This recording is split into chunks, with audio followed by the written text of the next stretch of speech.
is very much evident that it's going to affect their mental state, which is often very evident in disorders like anxiety, post-traumatic stress disorder, depression. Those are the three main that have been dictated in victims of sexual and gender-based violence. And it is always advised that when they go through this, it is very important for organizations working on sexual and gender-based violence cases to create a community of practice wherein they can access the legal, the psychosocial, the medical, and what have you to help them come out of that traumatic situation or experience, with psychosocial support being one of the most important, as it will help to reintegrate them back into society, as it will help to build again their self-esteem and make them look into the future with a more positive point of view. So what we do at Melody Foundation is we are not per se first line responders, but we offer referral services. We offer referral services for persons who have been abused, sexually abused, physically abused, psychologically abused, to be able to access psychosocial support counseling that they need for their healing process. It's very much important for them, because when you face such a situation, the scars, the emotional scars that people don't see, that you can't explain, that people cannot understand, it's very much overwhelming than the physical scars that, okay, people can see that, okay, you actually went through this. But when it comes to explaining the emotional scars you went through, people will hardly understand. So it takes professionals to take them through relaxation techniques to calm them anytime memories of their abuse scenes come up or pop up. It takes life skills training on resilience, on emotional intelligence for them to able to reintegrate themselves into society, and building also a network of psychosocial support, be it colleagues or at work, family members, neighbors, that you can actually trust someone to talk to about your pains, because talking about it is a form of healing, you know. So these are all the things we do at Melody Foundation, referring them to the right services, which are the right response services that they need. I'm going to mention a few networks in Cameroon that victims or survivors of gender-based violence can actually contact in case they find themselves in that kind of situation and they think they need counseling to help them heal. You have UNIPSY, a bien-être, that one is in Yaoundé. You also have UNICEF. People don't know about this. UNICEF is part of the Interagency Standing Committee on Mental Health and Psychosocial Support Reference Group. So if you have someone who has undergone sexual and gender-based violence and who need an organization where they offer safe spaces for people to recuperate and reintegrate them back into society, you can as well contact UNICEF. You can contact Care International. You can contact Plan International. You can also contact International Medical Corps. Some of these organizations are international, so they touch all nooks and crannies of Cameroon. We also have Intersos, who, in partnership with the United Nations Human Rights Council, recently created a hotline for victims and survivors of gender-based violence for the persons in Bamenda and Boya. So I'll just put out this number, which is 8564. 8564. If in case there is any victim or survivor in Bamenda or Boya, they can call this hotline if they are in dire need or if they are in a tight situation and they need help. You also have Hope for the Abuse and Battered. This one is based in Douala. You can get through to them through their telephone number 672576011. And we also have the Baptist Health Services. We know the Baptist Health Services, they have a different, in fact, they provide holistic care when it comes to medical attention in Cameroon.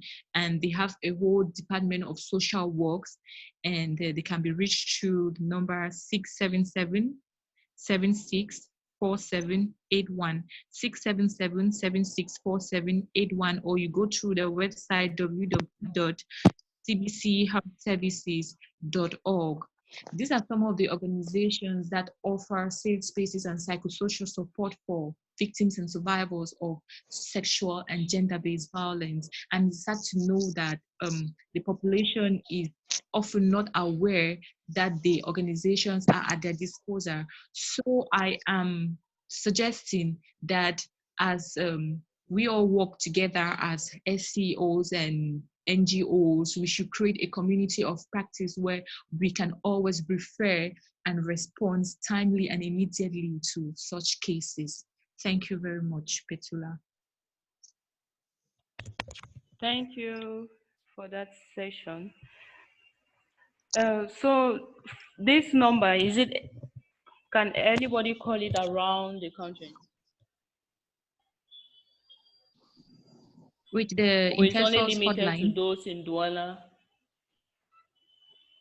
Intersource hotline is limited to those in Boya and Bamenda, that's the Northwest and the Southwest. And the other numbers I mentioned are nationwide. That means you can access it from any part of Cameroon. All right. Is anybody getting me now? Yes, finally. Thank you. Welcome. Welcome. Good evening, everyone, and I'm sorry for having these issues with connection. All right, please proceed with the session. Okay, thank you very much, Pertulla, for handling this. Just a reminder. Please, we're recording this call. If at any point of time you don't want your voice to be there, please let us know through email. I'm going to drop the email. And if you have any questions, any suggestions, you can use the chat box.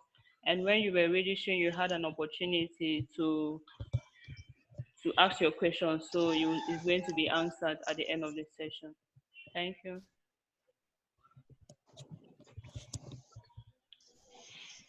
Okay, so Tsangue Meli Stephanie has answered most of the questions that I had from people who wanted to participate. One of the questions were, how do you live an abusive relationship without any negative consequences? I think that question has been answered in everything she said about mental health care. And there was another question, I'll come back to it later on, but I think she answered most of the questions that were supposed to be directed to her. So our next guest is a medical doctor at the emergency unit of the Yaoundé Gynecological Obstetric and Pediatric Hospital, Dr. Mafo Fonkwo Vanessa. Hope I got the name correct. Yeah, she's pleading that she's just on finishing with work. Let her conclude. Okay. So we move to is the Barrister Chefu on?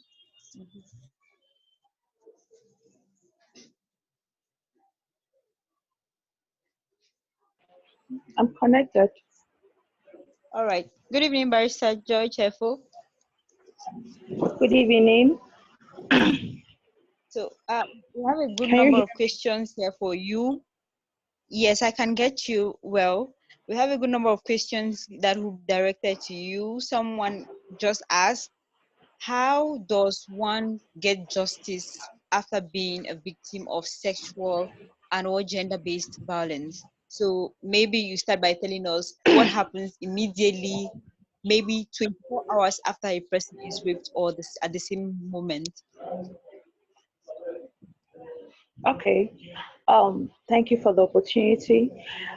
Each time somebody is raped or somebody has a situation like that, the first thing you need to do after all your psycho, I don't know that big word, and all the medical attention, because subsequently you'll be using your medical certificate to make a good case.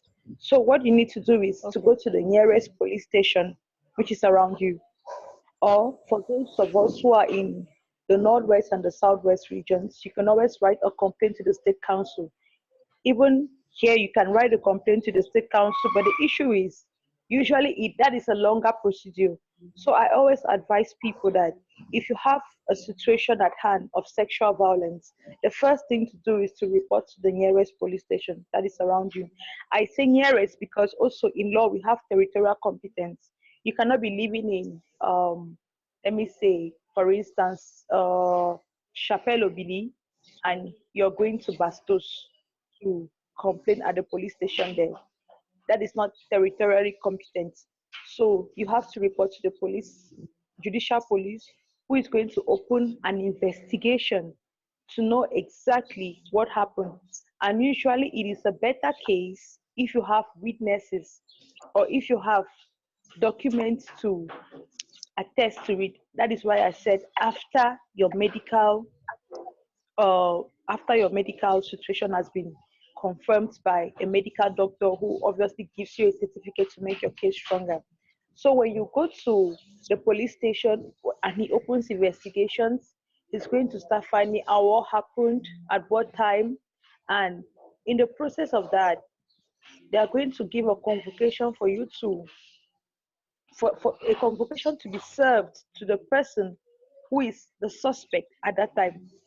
So you might not, because in some cases you don't have a particular person. Let me say if you were raped in the night, for instance, and you didn't quite see the face of whoever did it, you will just be an open investigation, and the judicial police is now going to start searching and wanting to know exactly who did this act.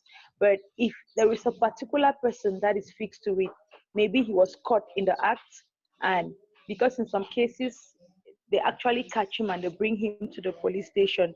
So in that kind of a case, he doesn't need he doesn't need a longer procedure like for that which is not which is against an unrecognized person.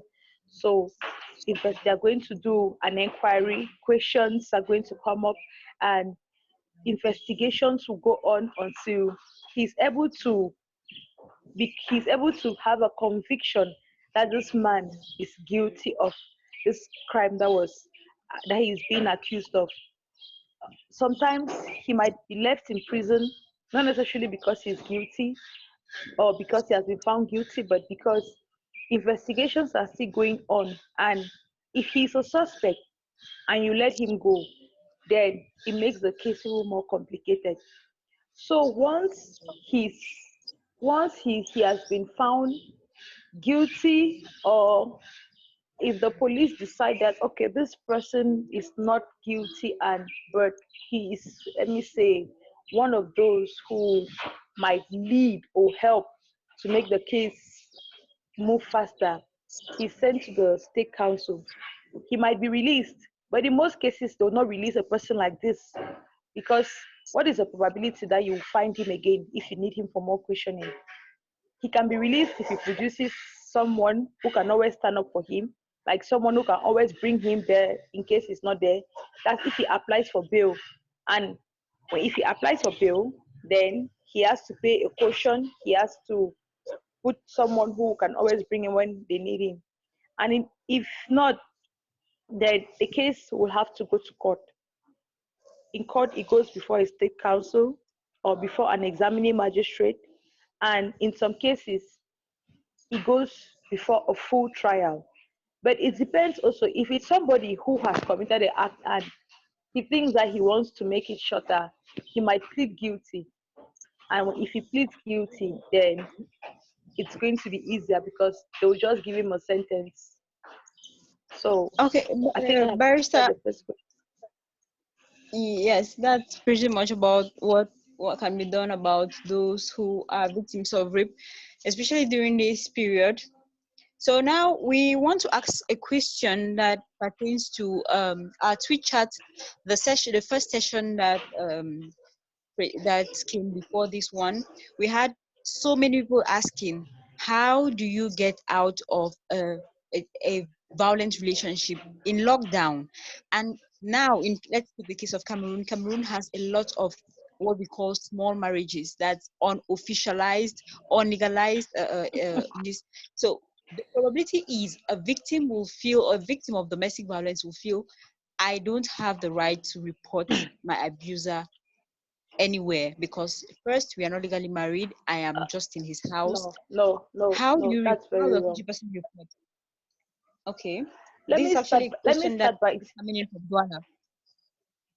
yes. Let me start by saying that under the Cameroonian law, what you call super marriages or come with stay, or what they'll call in big grammar cohabitation, is not recognized under the Cameroonian law. That's very true. So some people might say that after living with somebody for more than 6 months, the law recognizes that you are married, or that the law will favor you. No, that's very wrong. Even if you live with that person for 20 years, our Cameroonian legislation has not covered cohabitation. Now, I'm going to come to your question, but I want to throw more light because I know there are lots of people who live in that kind of relationship. If you want to get a cover for that kind of relationship, what I advise you to do is to go into a partnership with your partner. For instance, if you want to buy a land or you want to have some property to yourself or in that relationship, now you can lobby the man to buy it in your name, or you can lobby, or you can actually do a contract to say that we have what we call contrat de mariage.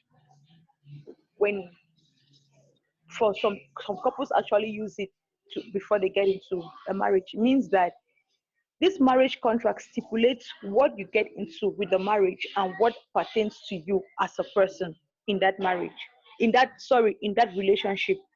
Meaning that if the other person wants out of the relationship, you both know what is yours. No need for any struggle. Okay, coming back to your question of who that you cannot report somebody because you are not legally married to the couple, to the person. Under the Cameroonian law, again, we have offenses that are linked to persons, not necessarily as couple. For instance, we have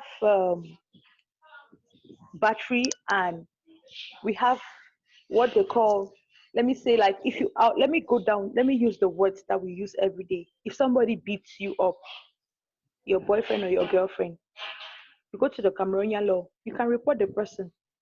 It depends on how the person, how it affects you. There are some things that will come, that's the result of that, if of that of whatever the person has caused on you might not be For the example, same. first-degree disfigurations. Sorry? For example, first-degree disfigurations, kicks on very sensitive Yes, parts of the yes, body. yes.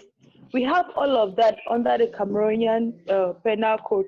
I was trying to open my penal code before unfortunately, I didn't have it open. I wanted to actually read them out because we have all those offenses listed out.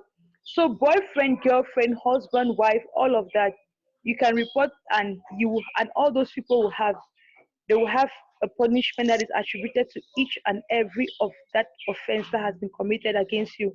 It doesn't matter if you are married or you are not married. So nobody should feel like you don't want to report somebody because you might not have. Please just go on with the next question. Okay. Thank you. Thank I'm you. right there. Let me just do this. From Okay. section 275, we have murder, we have capital murder, we have grievous harm, we have um, we have torture, we have assault occasioning death, assault occasioning grievous harm, we have simple harm, we have slight harm. You see that all of these offenses, when you want to read into the details, none of them will tell you that it pertains to maybe a couple or to, no. It says that anyone whosoever by force or causes intentional harm. You see that they say anyone, it is open. It says anyone, you understand? Which means that if your husband beats you, your husband falls under anyone, you can take it to the police station. Now, if your boyfriend beats you, it doesn't matter if you are married or not. At any moment you feel that someone is treating you wrongly and you want to seek redress, you can just go to your penal code and you try to find out, or you can get to a legal man who will be able to enlighten you more. because I know most of us, we don't have those codes, and most of us have refused to even go to the internet to find out more about that. So nobody should feel limited. The law is open to everybody. Thank you very much, Barrister. That's very important to highlight, because this question actually came in 1 minute before our conversation started, and I thought Okay. we should ask. So I'm going to go back to Meli Stephanie to tell us to answer this question for us. Someone is asking. It's actually Noemi. Noemi is writing all the way from Yaoundé. She's in Yaoundé actually, and she's asking, how do you comfort a girl who has been raped? And she goes further to ask, how can one leave an abusive relationship? This one goes to Stephanie.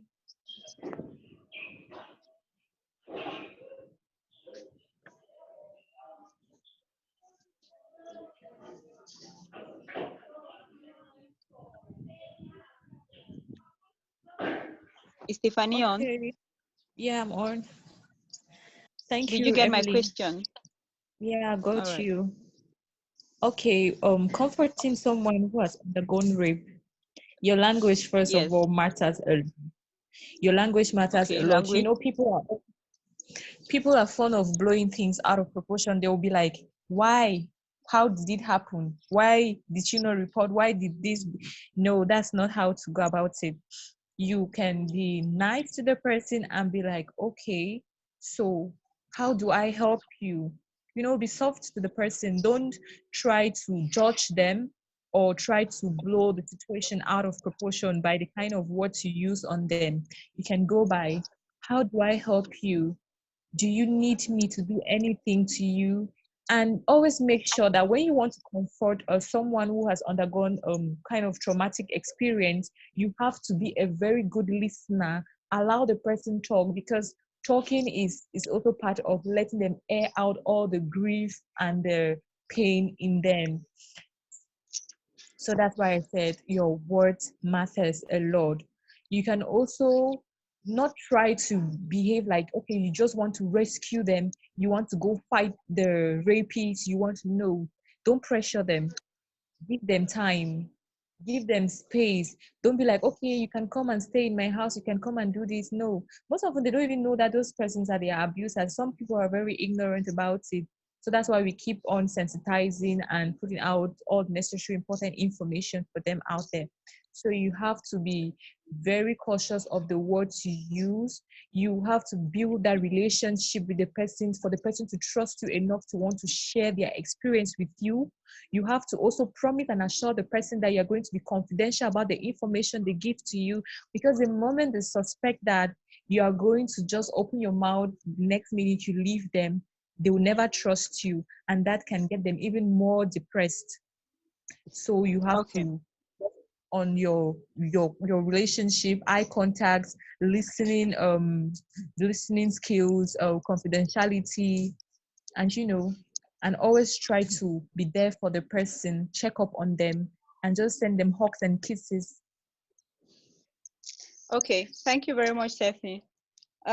Back to Barrister Joy Chefu. Barrister, so one of our participants, Yeba Favor, is asking, does the judicial police charge for the case? Does the judicial police charge you for the case? How does the judicial police charge you? Yes, when you go to report this, charge as in financially. charge like probably fees, charge a certain amount of money when you go to the police station, the nearest police station, as you said, to report the case. Are you charged? What is the fee, if there is any fee to be charged? What is it? Every public service at the judicial police is supposed to be free. It's not paid for. But let me be realistic. When you have to go and you meet some people who know that it's free, but they will not want to offer you a free service. They will always want you to motivate them before they can move. But usually when you drop a complaint at the police station, investigations are supposed to be opened at a zero cost. The complaint uh, that is that you write and you drop there, it's not even supposed to be stamped. is at a zero cost. So in the course of investigation, they might need something, and maybe they ask you to support the fees for that, but usually it's 0 franc. Thank you very much, Barrister. So we'll go back to Stephanie to answer this question. Someone asked, Yeye Ruth in Douala, all the way from Cameroon, is asking, how can we solve the problem of abuse during lockdown? Maybe she could give us some tips. And here again, the founder of Live Girl Africa would come in to also throw a little bit of light on how one can solve the problem of abuse during lockdown.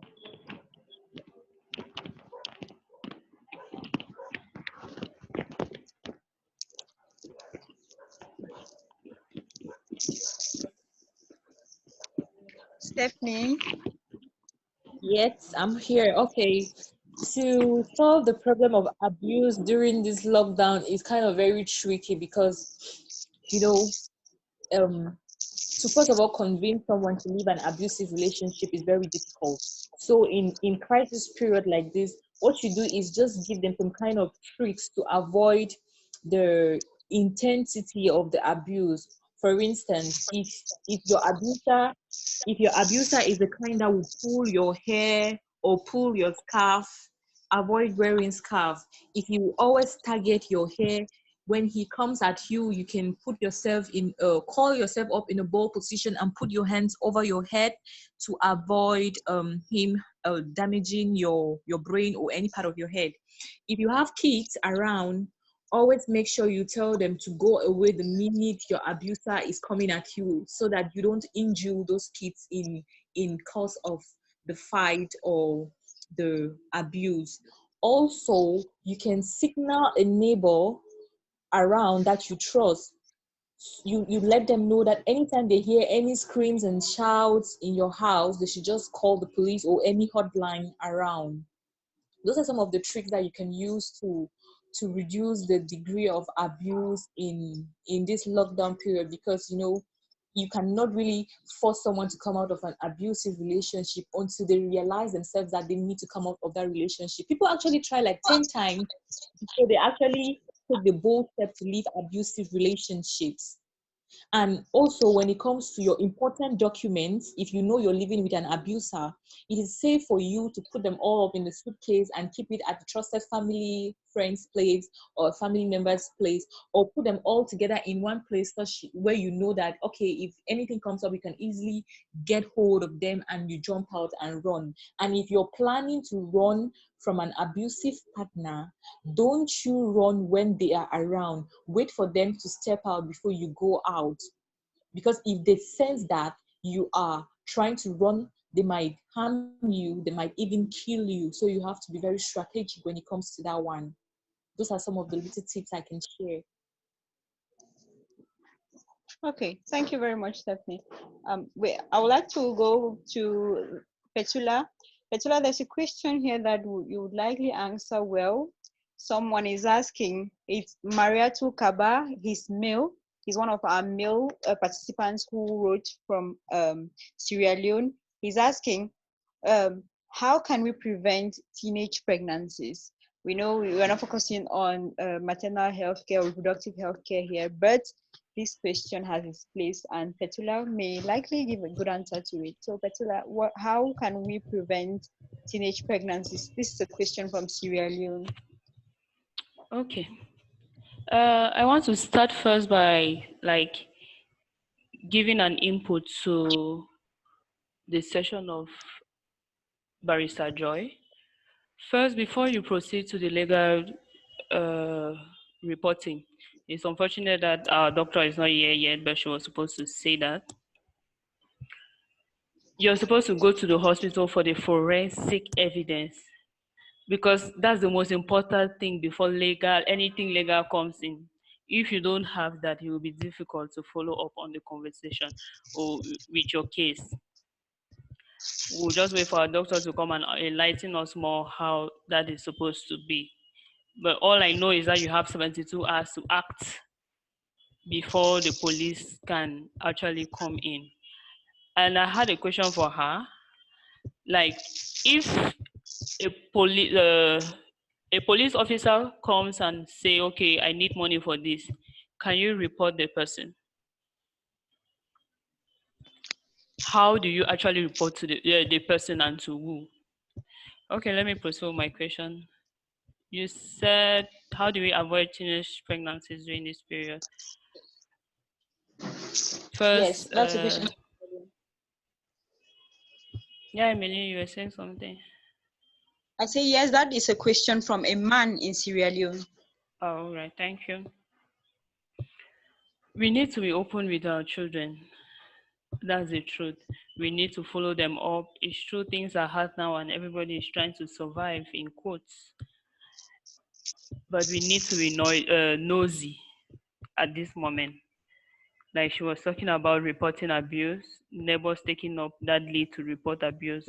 How many of us actually do that? I know, Amy, you usually do that. That when your neighbor, you get in some noise, you're fighting to help that person out. But few do that. This is the time that we need to build that relationship with our neighbors, with our families.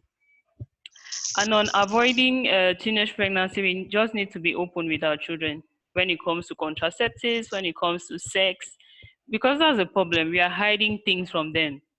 We keep hiding, and they keep doing mistakes. If they get pregnant, they'll struggle to abort the child, and in that cause, they may die.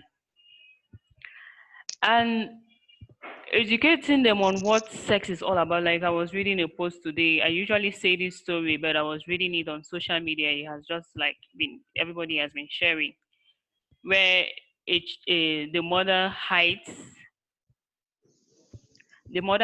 that, okay, uh, if somebody touched your cookie, come and tell me that they have touched your cookie. But when the uncle touched the cookie, she went and told the madam. So the madam does not know the code word that this is what cookie means. How do you how would the teacher help, or how would the third party help when they don't know? So every time she goes and tell the madam will just tell her that, please don't go and tell your uncle to stop touching your cookie. So she calls the mother now and tells the mother that, somebody, please tell that your uncle to stop touching the cookie. It's the mother that understands it now, that okay, that was their code word for the vagina. In that state, how do you do?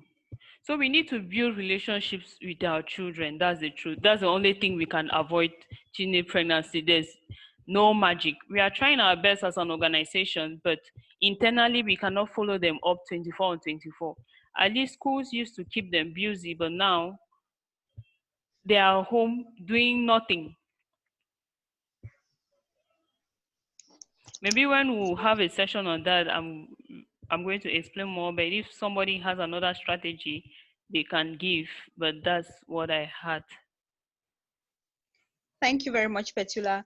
And you are saying almost the same thing that Yeba Favor, who is writing us from Moleda in the East region. She asked, why do we do what we do? That question was directed to Live Girl Africa, and I think by now Favor has understood why Live Girl Africa does the things she does. So, and Favor is also contributing through message. She says, for me, the prevention of teenage pregnancy starts by sex education at home.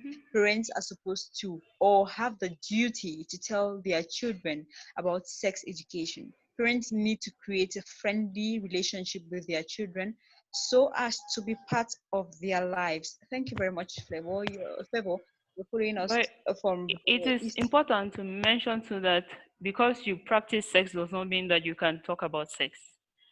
Yes, our parents know about sex, but they don't actually know how to tell us that this is what sex is all about.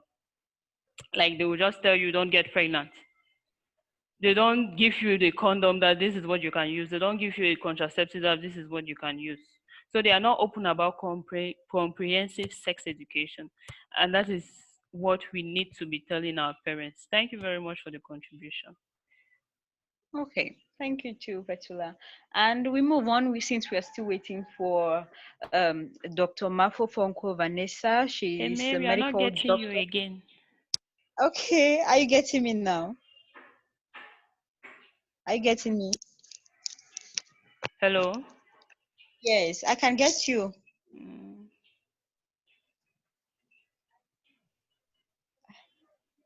Can you get me?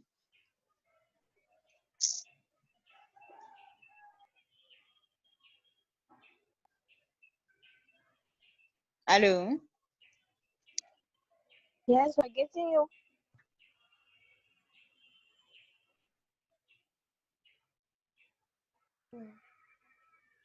Is anyone getting me? Hello? Yes. Yes, we are hearing you. Okay, so I proceed. This other case scenario I I'm going think to be Emeline, presenting. her network is disturbing. Okay. Are you getting me? Yes, we are getting you.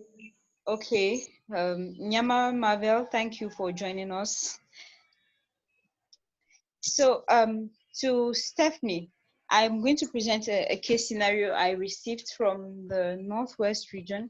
All right, we'll just proceed. If you have any contributions to make, please just raise your hand and I'll unmute your mic so that you can join in the conversation. Okay. For the questions, I don't know if there were any questions.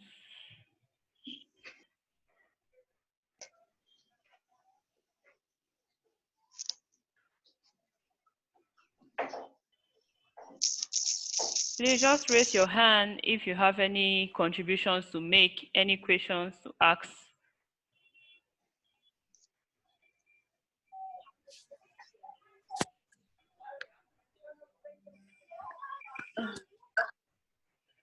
Hello.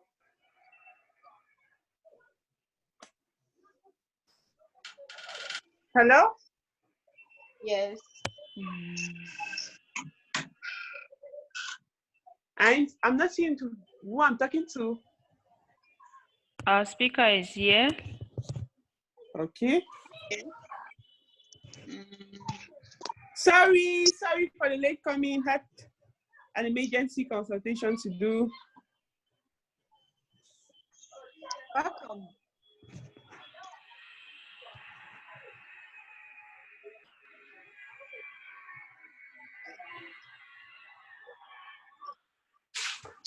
Is the connection okay? Is the connection good? I can hear you, but I don't know if you can hear me. I'm getting you correctly. Welcome, doctor. Thank you. Hope you had a nice day at work. Thank you. Hey. Hello. So we were far gone into the conversation, but you are not so late. So maybe you start by telling us, how do you receive victims of sexual and gender-based violence? Okay. It's unfortunate. It's a very frequent motive of consultation. Okay. Very frequent. And more, unfortunately, we witness it with young kids, less than 15 years. So that's the unfortunate news already. So it's always a case of distress, cry out for help by the mom of a kid of a mom of a kid of 2, 4. It's always that kind of case figure. So it's a very, very frequent situation nowadays. So what we do, I work at Hopital Gynéco. When the child and the mom arrive, what we do, the first thing is we try to reassure the mom, because most of the times they come very panicked. So before you get into any conversation, you just have to try to at least reassure them psychologically, to make them feel at ease first before getting into any clinical examination. So most of the times when it's concerning a kid who is less than 10, the story it's mostly recounted by the mom. And it's always a story of a family member, an uncle, a stepfather who sexually abused of the child. Yeah. And most of the times the kids themselves are very, very, very scared to come up with a story. So you really have to work on the psychological part first before trying to even get into any physical examination. So that's the first thing. When we are done reassuring them, then we try to get a little bit of the story, which is very difficult to get to recount completely, because most kids are often threatened by their abusers. So they really have much difficulties coming up clearly with the story. So when you try to get at least a little bit of the story, first thing first, you try to do an clinical examination. The clinical examination permits you to actually confirm there was an abuse. You can actually take samples of the vagina where you can find sperm. And then it also permits you to prevent the infectious complications, which are very often with sexual abuse.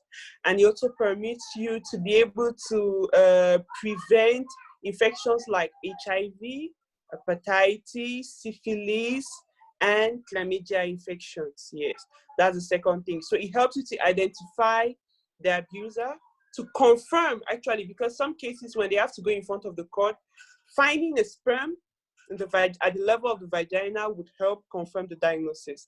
And then examine if there's a destruction of on appelle ça l'hymen en français. Amen. Yes. So if there's any physical or any other physical disorder caused at the vagina, we have cases of kids who actually receive vaginal, des déchirures vaginales vraiment très prominentes.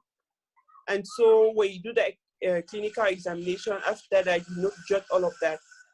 Next thing, when it's a girl who is ready seeing her menses, we have to prevent pregnancy, unwanted pregnancies too. That's the next thing which is done. So we do like a pregnancy test. And so when you have all those tests now, you put the child on contraceptive, 24 hours pill. You put the child on antiretroviral drugs prophylactic for 1 month.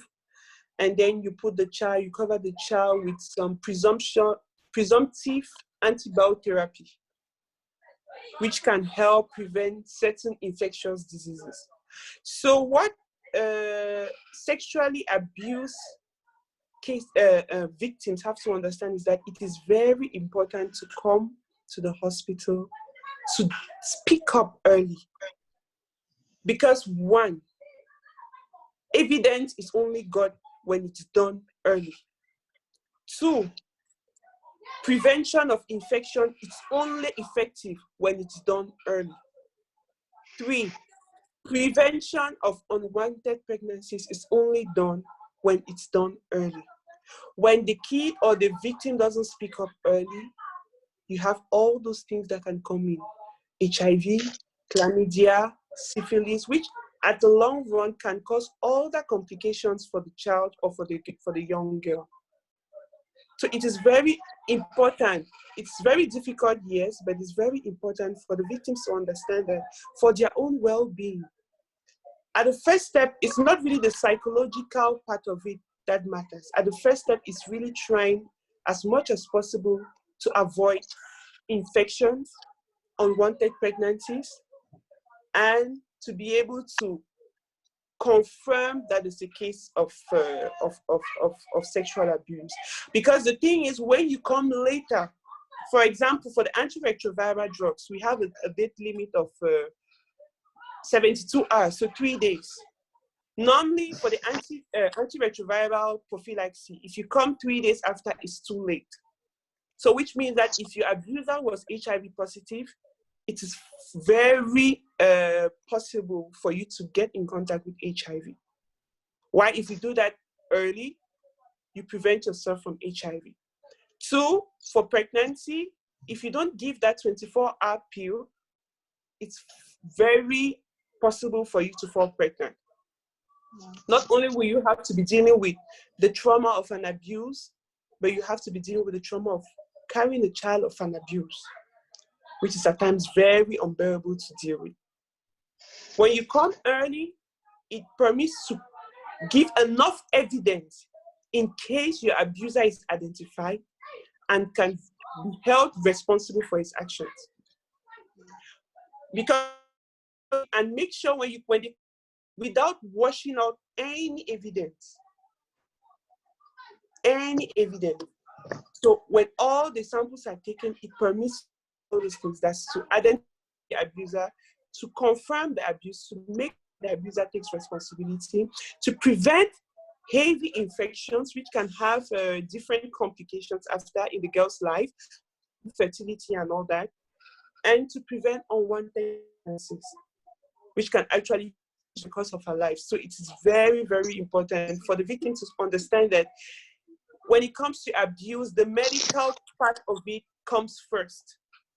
It's a trauma. It's very difficult, but the psychological part of it comes after. Because with the psychological part, you can work on it for a long time. But if you don't act early, if the parents don't help the victims to act early, they carry on not only psychological problems, but they carry on other things like infections and unwanted pregnancies. So that's it. Thank you very much, Dr. Fonkwo. So I don't know if I've answered Chris. You've actually answered elaborately. Is there anything else? Hello? Yes, we can get you. Yes, so I was saying, I don't know if I've answered your question completely or if there's something else you needed me to. I would say you've answered almost every question that was in our inbox pertaining to when is it late to go to the hospital for these specimens to be taken and to be given to a lawyer or whoever is going to be following up, and how are they received? Do they tell them no, stay on the line, or do they take them in as an emergency case? It's an emergency. Yeah, it's an emergency case. So really, the time is 24 hours. 24 hours without wiping out any evidence. So normally the victims are supposed to come the way they are, without bathing, without taking a shower, without doing their hygiene and all that. Mm-hmm. Thank you very much, Doctor. Is anyone having a question to ask Dr. Fonkwo?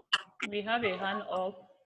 All Margaret, right. I'm going to unmute you so you can ask your question or your contribution.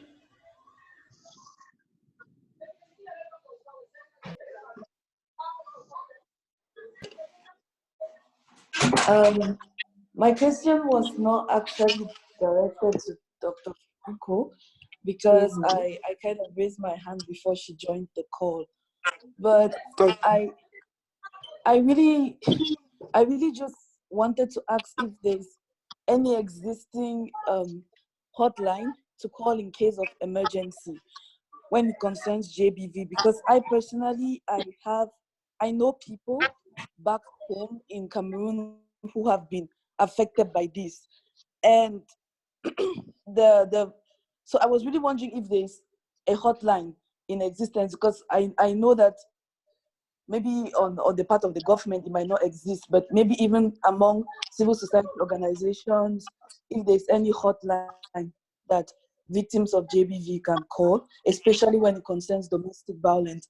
I had a friend that had an incident and she could not really reach out to anybody during the period when it happened because it was late at night and the police was not willing to come and her neighbors were out, so she was basically all alone and she lives very far away from her family. So I was just wondering then, like, if there was any hotline, at least she did not know of any, maybe if I'm able to get an existing hotline, then next time it might be, hopefully there's no next time, but if something happens, it might be easier for her. What I can say to that is, I personally, at the level of the government, I doubt there's a hotline. But what I can say is, like, where I work at Hospital Gynéco, we are open like 24 on 24. So at any time being, there's always a gynecologist on call. There are always medical doctors on call, and half of the cases we receive are cases that come even in the night. So we are open 24 on 24 when it comes, and the cases we take very seriously because we have a whole unit that takes care of big cases like that, sexual abuses. So we have a whole unit that really pays more attention to them, especially on the psychological part when it comes to following them up after. So what I can say is at any time when it happens, they can come up to Hôpital Gynéco without any hesitation. Hôpital Gynéco and Busso. Okay. There's really no hotline in Cameroon, but as Stephanie spoke earlier, there is one for Northwest and Southwest, 8564. So it's to ask where she is, but for the moment you can only contact organizations. Sometimes they have good referrals that they can give to you and you proceed with the reporting. Maybe, doctor, I have a question. So with someone that was wet, she wanted to have a sexual relationship with her boyfriend, so she was wet. And then at some point of time, she decides that, no, I don't want again. At that point, can you actually like gather evidence that she was raped? That's it's kind of very difficult questions, especially when it comes, because when you're talking of girlfriend or boyfriend, it means that I can imagine at least they are kind of adults. It's a very delicate case, and even at the legal level, it is really very difficult to distinguish that. It is really difficult to establish that, establish a confirmed proof that there was abuse, especially the way it began. Okay, so it's really very difficult. It's really, really very difficult. But yes, if it was actually brutal, if she didn't want it, then definitely it's going to be a little bit more brutal. And then she may have like some wounds at the level of her vagina, which can prove that it was brutal sex. But to prove that it was rape, even that it was her boyfriend, it's going to be really difficult to hold that. Thank you very much, Doctor. Barrister Joy Chefu, maybe you should throw more light on what is consent and what the law says about consent. What is consensual sex?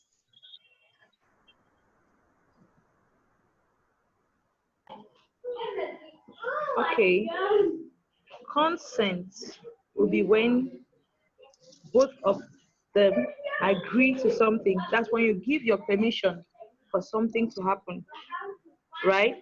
So if a person does not agree, like expressly to say, yes, I want this to happen, then the person has not accepted. But again, looking at the context, let me just take a follow-up from what doctor is saying. If, for instance, you decide to visit your boyfriend and you are not just sitting in the parlor, you are comfortable, you're sitting in his bedroom, and you know there is a kind of body language that says that you want something. And then at some point, when the guy has started responding also, and you say no, technically you gave your consent. If not, how did you find yourself in that bedroom? So, you know, because in court, it's not just about saying that this thing happened. Like when I spoke the first time, I said, what evidence, what proof do you have to support your case? Do you have a witness? And things like that. That's what makes your case stronger. So the fact that you said no, but he was already in the middle of something. But let me say, you already got the guy motivated. He was already hot and he was about to act. And then you said no. It's difficult for him to stop at that time. Yeah, it's very difficult. Yes, his punishment would never be the same. Like for someone that did it maybe from the start. Yes. You just came across someone by the roadside and then the person caught you, took you into a bush and raped you. That's a different case. you went to visit your boyfriend, you were not just in the parlor, you were maybe putting on something very skinny, and you Enticing. were, yes, enticing, and then you were in his bedroom, you were chit-chatting with him, you were in a comfortable position. So usually when I talk to people about rape, about sexual violence, I tell them that the circumstance under which you find yourself is going to go a long way to determine or to make your case strong or weak. So Exactly. if you don't want to be raped, please don't Don't provoke people. expose. Yeah. We are not trying to support the So perpetrator to say that people he raped because you were not well dressed. We are also saying that it is your responsibility to be careful, to live responsibly, not to push another person to a bad position of, let me say, a point of no return. So it will be a very difficult scenario to prove your case and to make your case strong. And don't be surprised, in some cases the judge should just ask him to pay a fine. Whereas you heard of other cases and they actually send somebody to jail, so you need to watch it. That's true. That's true. So maybe I what we really, should say here is the law is a little bit complacent with where rape takes place. Because if you're saying you would ask, what were you doing in that man's house? Another person will ask you, I had the right to visit him, so why did I get raped? So yeah, listening to you is like the law is really encompassing the venue for rape. Like there's a particular place where someone needs to get raped. It must be on a bushy No, path. It must be in a home where they didn't find. it's if I might come back on that, it's not as if the law is giving you a particular place where someone must get raped. But let me just tell you some funny thing about what the law says about rape. It's not really very explicit. The law is not very explicit when it comes to, let me say, our code is not really very explicit when they talk about rape and the circumstance under which someone could be raped. I'm trying to look for the section so I read it to us. But when you read the Cameroonian Penal Code, it just says someone who was raped. It doesn't even talk about the place and all of that. So it's the same thing. Like, now what happens even in married couples, you will see that there is a case where someone, maybe a woman is not in her very good let me say she's not in mood. a very good health or mood or something, and then the man forces her to have sex with him. You might not call it rape because our Cameroonian legislation says that there is no rape between couples, but in other Couples. countries, It's rape. it's rape. Yes. So what happens? It's not punishable here. So you see that our law is a bit tricky, Mild. It's a and little bit mild on you. yes, and if you ask me, I'll tell you that we still need to do a lot. We still need to go into the details of that, and maybe the code still needs to be revised when Yeah, things like that's that. just what I wanted to Yeah. say. It Mm-hmm. needs to be reviewed. So yeah. Obviously. I don't know Your if hand is anyone has a up. question, but Dr. Fonkwo. Stephanie's hand is up, so I'm going to unmute her. Okay. Thank you, Pertulla. I really wanted to disagree on someone's dressing being the cause for why they should be raped, because if we have to justify that, then we'll have to justify why babies should be raped, because most often babies are in diapers and they are sexually attractive too. So if we have to say that people should be aware of the kind of dresses they wear, that means we are as well facilitating predators and their actions. So, like you all said, in conclusion, the law might not actually be in line with all these, or there might not be a law that supports all these. But that is why there are cases, the advocacy. When we record all these cases, we need to put up an advocacy where legislational reforms can be made around this and actually create really safe spaces for young girls and women. Thank you. Thank you. So, are we okay? Yeah, you can go It on, means that the Barrister. law is not inclusive. It does not distinguish that, okay, if it's a child, if it's a man, this is what is supposed to happen. So this Exactly. might It's biased. actually be a good document to recommend to them that it needs Yeah. revision at this point, with the help of Yeah, a barrister, of course. yeah. It Yeah. needs to be more. It needs to be more specific, more firm Mm-hmm. about rape cases. Yeah, because rape, it's all about violating somebody's rights to something.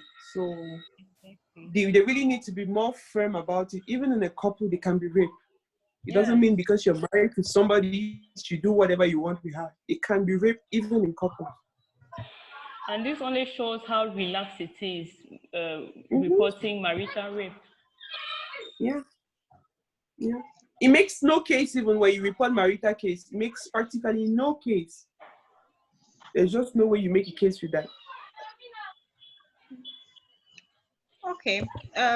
Is there any other hand up? Anybody wishing to contribute, or should I? Okay, Barrister. Marisa has something to say. My Happy Sunday. okay, yeah. I just wanted to clarify something. Someone that we are supporting the perpetrator, or we are advancing their cause. That is not actually what I'm saying. This is what I say because I do a lot of advocacy when it comes to rape, it comes to incest, and it comes to. There is no way I would ever support anyone who goes to rape someone. But I am saying that, especially in the case of boyfriend and girlfriend, please, you cannot take that chance. If you don't want to have a relationship with him, you should not in a wanting place, in a wanting way. There is no way for most of those people you will go in and come out without being raped if you refuse to give them sex when you have already put them in an uncomfortable situation. That's So true. we need to we need to be careful. That is what I'm saying. I am not encouraging a perpetrator. Please, if you see anyone, bring them to me. I'll help you. But it's true. But do not I get have something. do, Mhm. do not get to an uncomfortable place and then you get raped. That is what I mean by you being protective of your own self.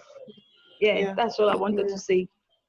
I'm very okay with that because that's true. We are definitely not supporting the girls should be raped, but we are saying we can protect ourselves more. In a rape case, there are many factors that intervene. Many. And we need to understand that sometimes men are confronted with hormones. Hormones which on a medical base, at times some of them lose control of those hormones. For young guys who are at their level of puberty and all that, they have some hormonal challenges which are very difficult to control for them. So we are saying is rape is a bad thing, but young girls, please let's try not to expose ourselves to situations that can lead to rape. Now, if you do all that and then it happens, you will have a firm case, a more solid case against your perpetrator. True. But if you don't protect yourself, it becomes difficult for you to prove that you were raped. That's what we are saying.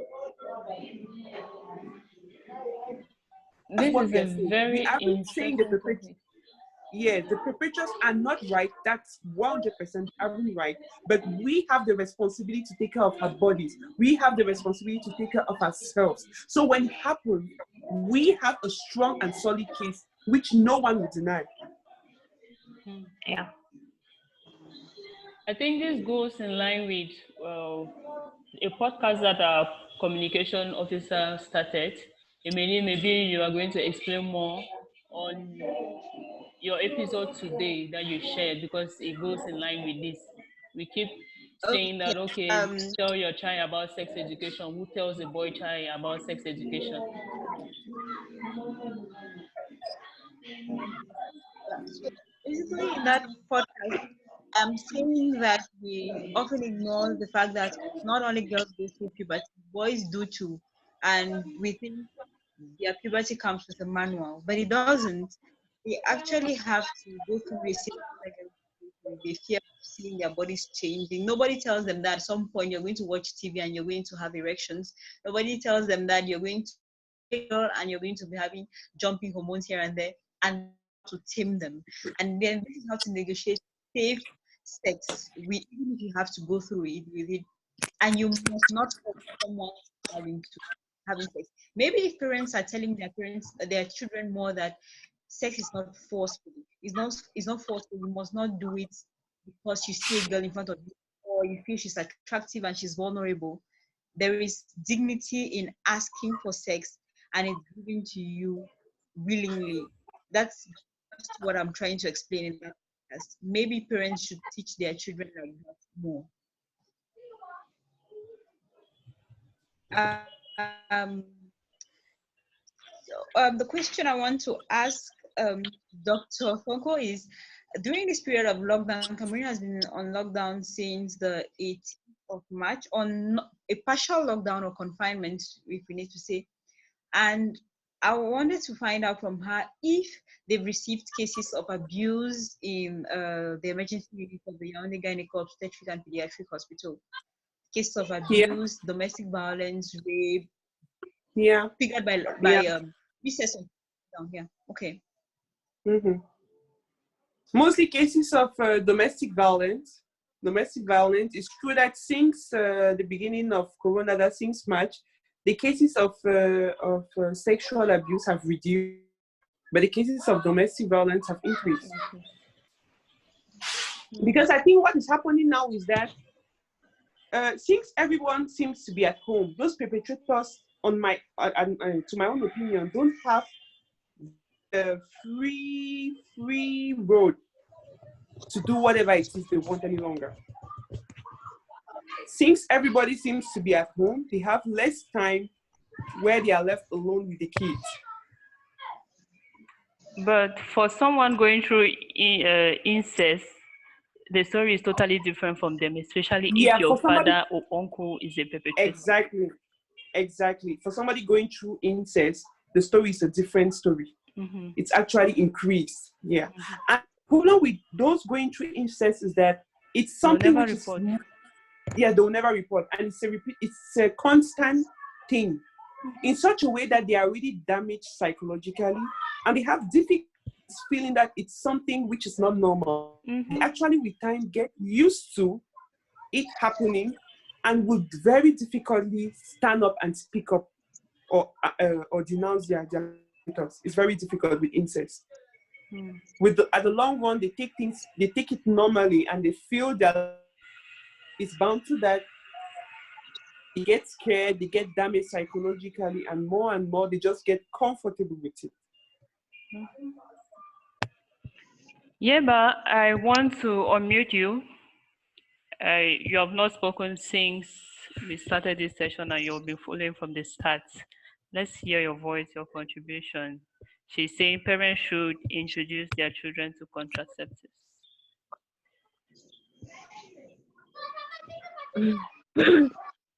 Hello to everybody here, and thank you for giving me the opportunity to speak. When I mean parents should introduce their children to contraceptives, it's all part of sex education.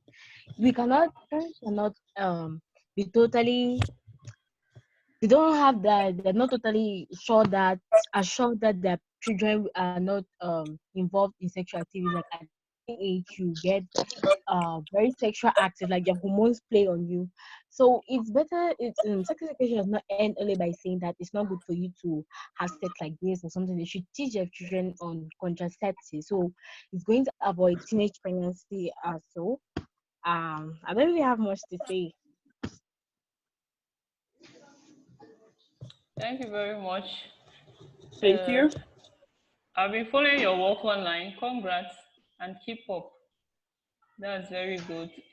To just precise, she's a teen and she's doing a lot when it comes to sexual reproductive health rights. Congratulations, Favor. Keep up, courage. And okay, May, I don't know if you have anything to say.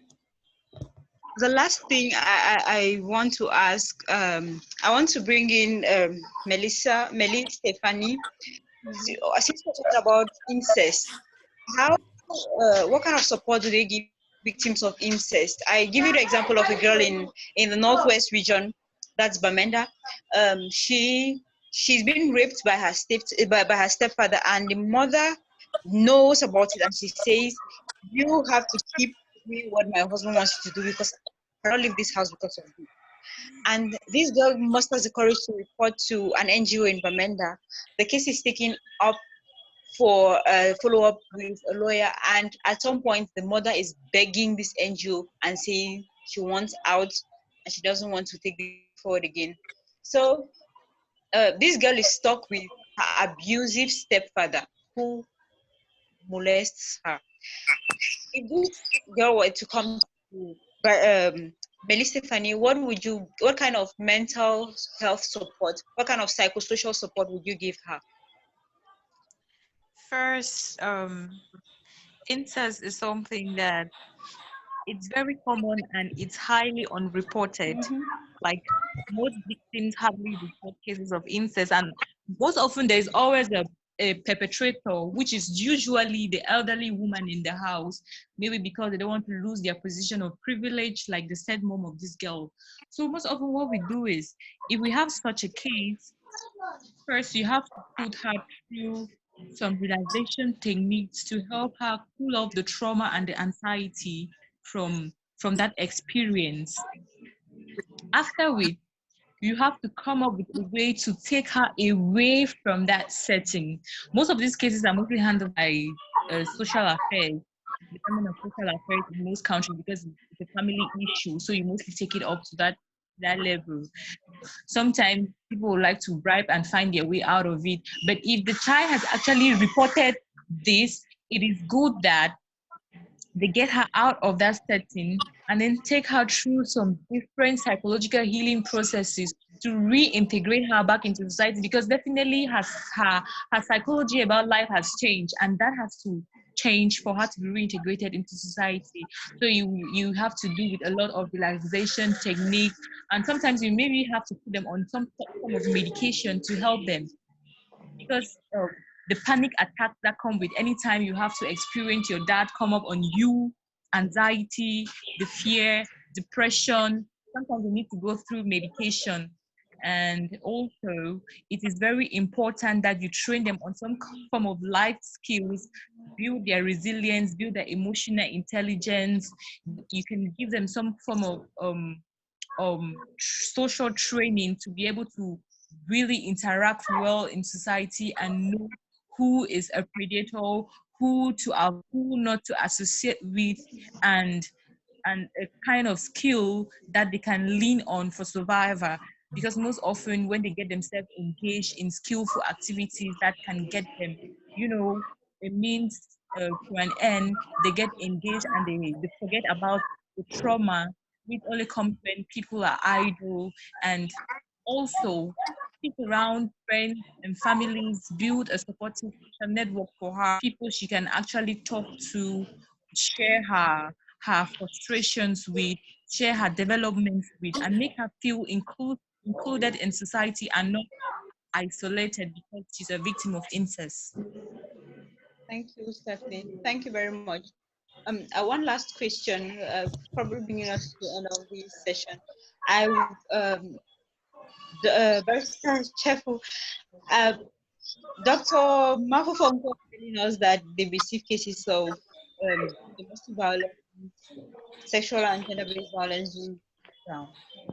I'm wondering if this case is just at the level of taking samples or making doing medical reports and just going home and staying with those reports. I'm tempted to ask, do you receive these cases in your? Do you receive these cases? Have you taken some to court? I mean, coronavirus has Yes, been yeah, some now. have Have gone. you had such cases? Hello. Yeah, some actually go to court. Some Yeah. actually go to court. So when we establish all the evidences, then we meet with a gynecologist who is responsible for signing the medical certificate, which can be used in court. And that medical certificate actually has a rundown of everything, all the evidences found, the clinical examination, all what we found during the examination, the story, and then the gynecologist signed with the stamp of the hospital. So actually, some cases do go to court, but others don't. Others don't because they are scared.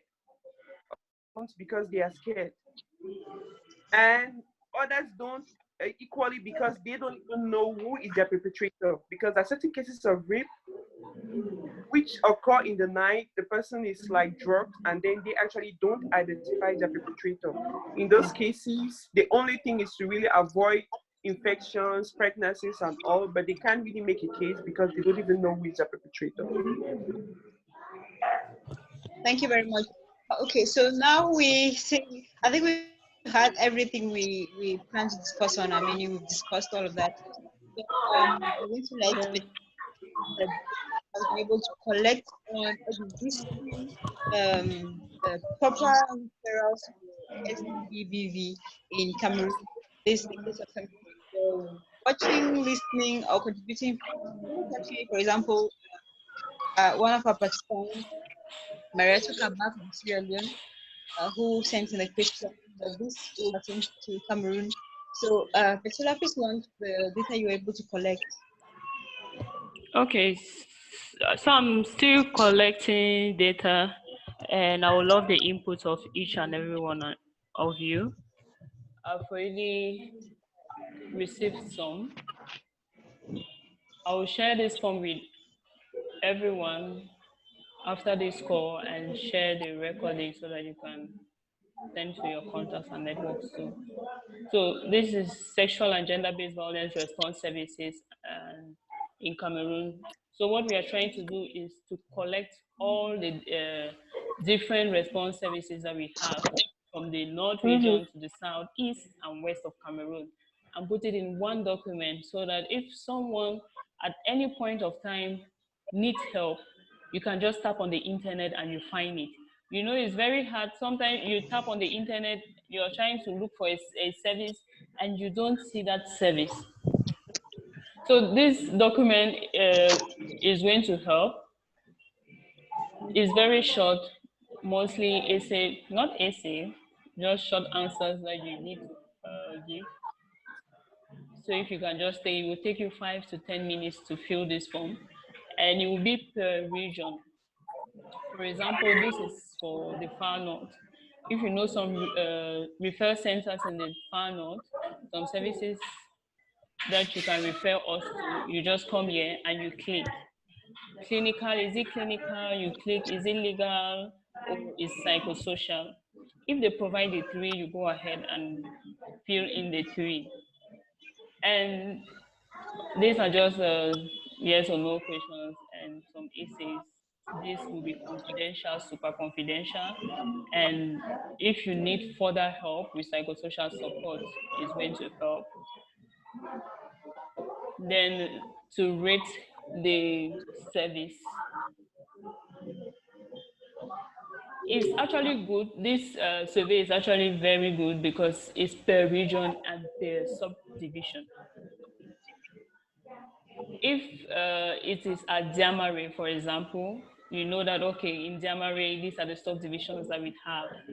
And we'll be able to go on the field and check that this is what these services need, this is what they can do, this is their capacity, and put that in one document.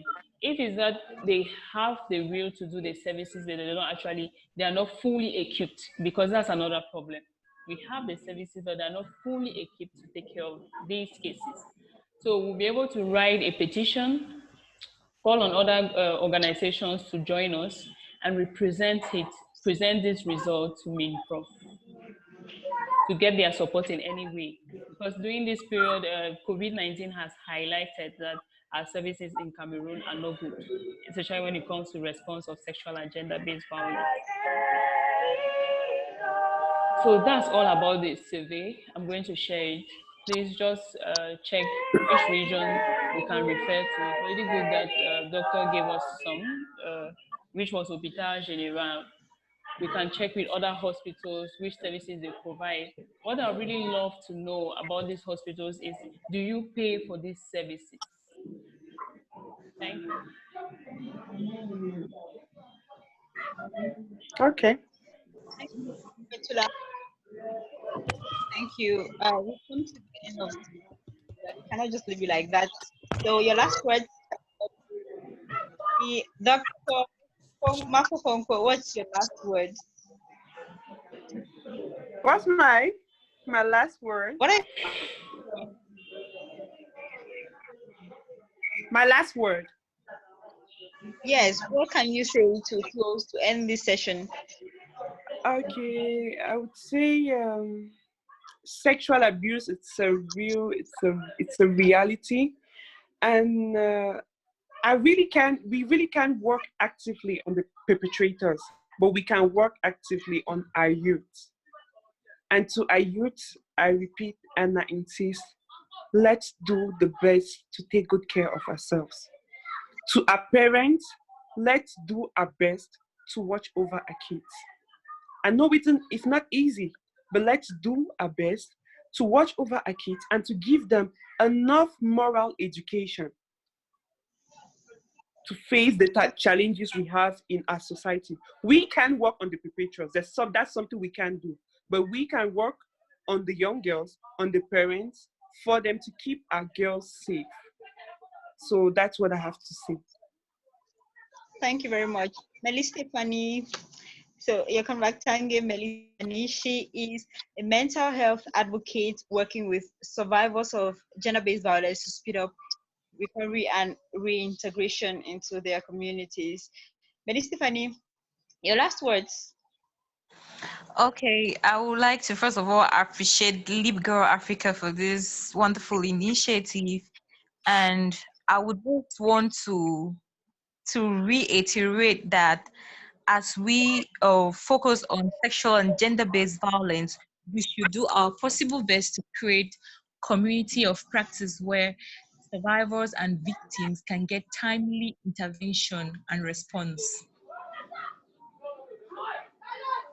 Thank you.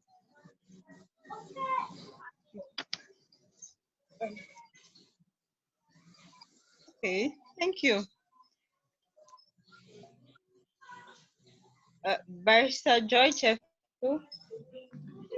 Joy Chefu. I just want to say that people need to be more careful in as much as we cry out every day that we don't want gender-based violence. People need to be more careful, and we need to play our part, especially the parents, because I said parents have a great role to play when it comes to gender-based violence, protecting your children, educating them. And also, I want to tell people that when you're faced with a situation, please, we know it's bad, please try to help yourself get out of this and seek redress from justice. Because when you seek redress and it is successful, other people learn.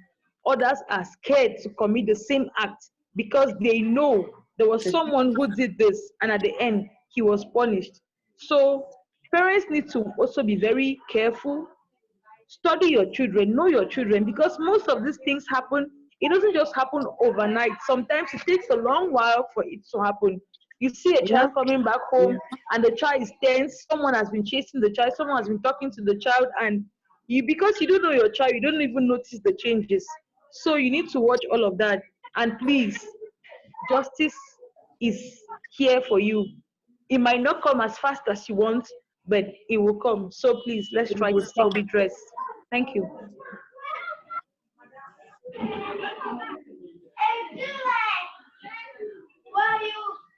Great input there. Come back.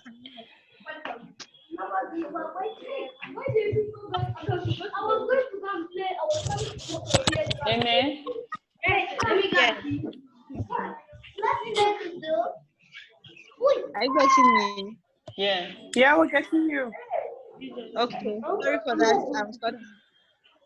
So Barrister Joy Chefu has spoken. I have not gotten her, but it's okay. And Pertulla, so I think we can end the session now.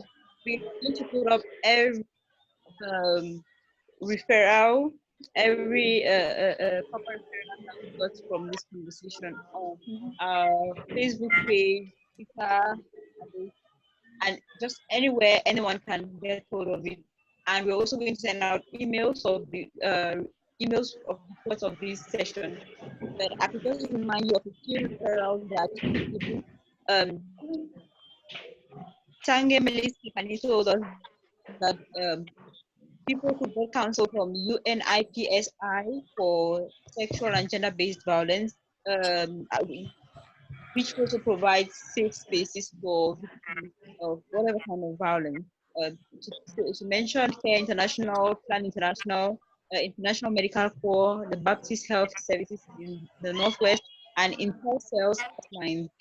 We're going to put up those hotline, those numbers on our Facebook page. And in every mail, we're going to be sending out to participants and every other person who may need the information. And Barrister Chefu reminded us of Section 275, which states that, I'll briefly state it, torture, murder, assault, simple harm, slight harm, anyone whosoever by force causes intentional harm on someone can be reported, whosoever, like anyone at all. So it doesn't matter if you're legally married or not, you can report an abuser. That's what we can retain from Barrister Joy Chefu.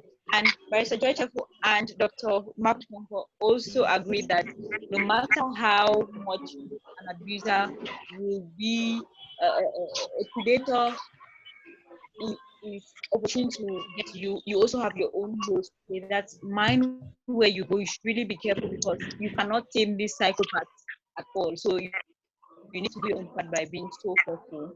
That's what we can retain. But she clarified that she's not in any way stating that there is a particular venue where the law can approve or validate rape. And yes, that's really what we got. And also, Meli Stephanie said it's important to believe these victims, take them in and reassure them, just like Dr. Fonkwo said, it's good to reassure them that it's all going to be fine again. So yes, those were our main guests, Dr. Fonkwo, Mafo. And it's important to come to speak up early. To speak up early. Yes. To have infectious complications on one top. Yes, maximum 72 hours. Yes. Okay. Very good to remind. Thank you. Also, you talked about something 24 hours. That's for antiretroviral drugs. Is that, or is it for pregnancy? For pregnancy? No, for pregnancy it's 24 because you have to give the 24-hour pill. Okay, great. And Thank then you very for much. to be able to identify and confirm rape, it needs to be the same day with all evidence not washed out. Okay. So that the samples can show proof of sperm, can show proof, and then you can easily detect other infections. All right. Thank you very much, beautiful and wonderful guests. Barrister Joy Chefu, your head is down, but we just want to tell you thank you so much for spending the last hour in our company. Live Girl Africa appreciates you immensely. Dr. Mafo Fonkwo, thank you so much for taking our time from your very busy schedule. I know you just close to work and you get to settle. You're welcome. Thank you. Tsangue Meli Stephanie, thank you so much. Mental health care is something that we don't really talk about often, but it's an existing problem and it's an essential part in recovery and reintegration to the society. Thank you so much for coming out from your corner and you exist and this is what you do. Thank you so much. Pertulla, maybe you want to thank our guests. Thank you too for creating a platform where we will come together and do what we can do. Like someone asked, why do you exist? that was a question we got that we were to give Barrister, and this is why we exist. We exist to bring all the solutions. Thank you very much. Thank you. Thank you. Coming, we are going to share the session with you through mail. We'll send you more information. The next session will be on sexual reproductive health rights. We hope to have you, Doc, so that you can tell us more about contraceptives. Because contraceptives is like when you are going to buy, you need to hold one big bag to hide it. So we need to learn more. Yeah. Okay. Thank you very much. See you next session. You're welcome. Please be reminded that this session was recorded. If at any time you don't want your video to be part, please kindly write us through email and we'll remove your email. Thank you. Bye. Bye-bye. Thank you all so much. You're doing a good job in all your domains. Thank you. Have a good Thank you.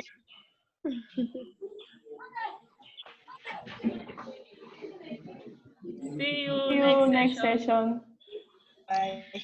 Bye. Bye. Bye. Bye.